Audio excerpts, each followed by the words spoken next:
শুভেন্দু অধিকারী সব থেকে বড় থ্রেট আছে, এর মধ্যে কোনো সন্দেহ নেই। আর এই থ্রেটটা কোনো ভুল ব্যাখ্যার উপরে থ্রেট নেই। এটা সেন্ট্রাল এজেন্সি থেকে নিয়ে এজেন্সি রাজ্য এজেন্সিকে বলেছে, কিন্তু আমি বলবো সেন্ট্রাল এজেন্সিকে কি আপনারা এর প্রোটেকশনের ব্যবস্থা করুন। রাজ্য এজেন্সি মারিয়ে দেওয়ার চক্রান্ত বারবার করছে।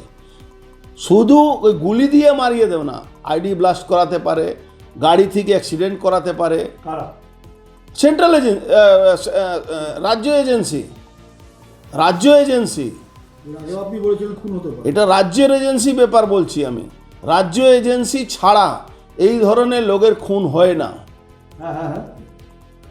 শুভেন্দু অধিকারীর যেভাবে প্রোটেকশন নিয়ে থাকেন, যেভাবে তাকে সেন্ট্রাল গভর্নমেন্ট প্রোটেকশন দিয়েছে, যেভাবে জননেতা আছেন, তাকে মারার জন্যে উইদাউট এজেন্সি সাপোর্টে কোনো দিন কোনো জঙ্গি সংগঠন তার উপরে অ্যাটাক করতে পারবে না।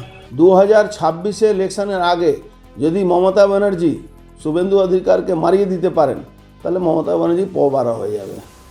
আর মমতা ব্যানার্জি নিজের শত্রুকে নাশ করার জন্যে সমস্ত রকম জিহাদি সংগঠন থেকে উনি হাত মিলিয়ে নিয়েছেন, এটা প্রমাণ আছে।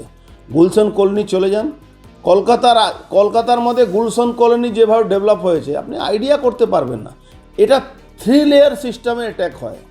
একটা সিস্টেম বিভ্রান্ত করবে, একটা সিস্টেম পুলিশকে আটকাবে, স্টেট এজেন্সিকে আটকাবে, রাজ্য সেন্ট্রাল এজেন্সিকে আটকাবে, আর একটা সেকশন ওই অ্যাটাক করে। এই 3 লেয়ার সিস্টেমে কাজ হয়। এটা আপনি ভাববেন না কি একটাকে ধরে নিলেন তাহলে অন্য অ্যাটাক করবে না, এটা কিন্তু ভুল ধারণা হয়। এই জন্য বলছি সেন্ট্রাল গভর্নমেন্টকে এর উপরে বিশেষ নজরদারি দরকার আছে। শুভেন্দুবাবুর উপর একটা হামলা হতে পারে। আমরা বলছি শুভেন্দুবাবু সুস্থ থাকুন, নিরাপদে থাকুন, এ নিয়ে কোনো আলাদা কোনো বক্তব্যের কোনো প্রশ্নই ওঠে না। বিরোধী দলনেতা তিনি নিশ্চয়ই নিরাপদে থাকবেন, সুস্থ থাকবেন, কিন্তু একটা জিনিস খেয়াল রাখবেন, ওনার নিরাপত্তাটা কিন্তু কেন্দ্রীয় বাহিনী দেয়। ওনার নিরাপত্তাটা কেন্দ্রীয় বাহিনী দেয়। আর এই ধরনের বহিরাগত বাংলাদেশ থেকে যদি কেউ ঢুকে থাকে, সেইটা পাহারা দেওয়ার দায়িত্ব কেন্দ্রের বিএসএফ এর। আর এই গোটা জঙ্গি গতিবিধিটা দেখার মূল দায়িত্ব কেন্দ্রের স্বরাষ্ট্র মন্ত্রকের অধীনে আইবি। ফলে শুভেন্দুবাবু নিশ্চিতভাবে সুস্থ থাকুন, ভালো থাকুন, নিরাপদে থাকুন, কিন্তু শুভেন্দুবাবু এবং দেশের বাকি প্রত্যেককে বহিরাগত জঙ্গিদের হাত থেকে নিরাপদে রাখার মূল দায়িত্ব কেন্দ্রীয় সরকারের। কারণ কেন্দ্রীয় সরকার সীমান্ত বিএসএফ পাহারা দেয়। কি করে ঢুকবে জঙ্গি যদি বিএসএফ ওখানে পাহারা দেয়? তাহলে বিএসএফ এর ফেলিওর থাকবে।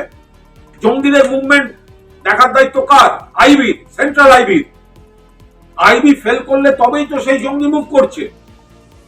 পুলিশের হাতে যেটুকু আছে, পুলিশ কোন সূত্রে খবর পেলে ব্যবস্থা নিচ্ছে, কিন্তু এই যে মেকানিজমটা, ধরা যাক শুভেন্দু অধিকারী, সীমান্তকে দেখছে কেন্দ্রীয় সরকার, অমিত শাহ। আইবি নেটওয়ার্ক কার? Central home ministry, Amit Shah. শুভেন্দুকে কভারেজ কারা দিচ্ছে? Central government, Z category, central government, central force. তাহলে এর মূল দায়িত্ব সম্পূর্ণভাবে কেন্দ্রীয় সরকারের। আমার মনে হয় শুভেন্দুবাবুর উচিত মাননীয় বিচারপতি অমৃতা সিনহা বা ওনার পছন্দ মতো কানুন বিচারপতির কাছে গিয়ে সেন্ট্রাল গভর্নমেন্টের উপর একটা ডিরেকশন আনা, যে ওনার নিরাপত্তার কারণে বিএসএফ কে বহিরাগত ঢোকা বন্ধ করতে হবে, সেন্ট্রাল আইবি কে বহিরাগতদের গতিবিধি খবর দিতে হবে, এবং জেড ক্লাসে থাকা সেন্ট্রাল ফোর্সকে ওনার নিরাপত্তা ঠিকভাবে দিতে হবে। আমার মনে হয় জাস্টিস সিনহা বা কেউ সেগুলো সর্বস্তরে সবসময় সতর্ক থাকা উচিত। এগুলো আজকের জিনিস নয়, এগুলো যুগ যুগ ধরে সর্বত্র হয়েছে। আপনি দেখেছেন কিছুদিন আগে কলকাতায় ধরা পড়া একজনের পাসপোর্ট, সেগুলো দেখা গেছে দিল্লি থেকে হয়ে এসেছে।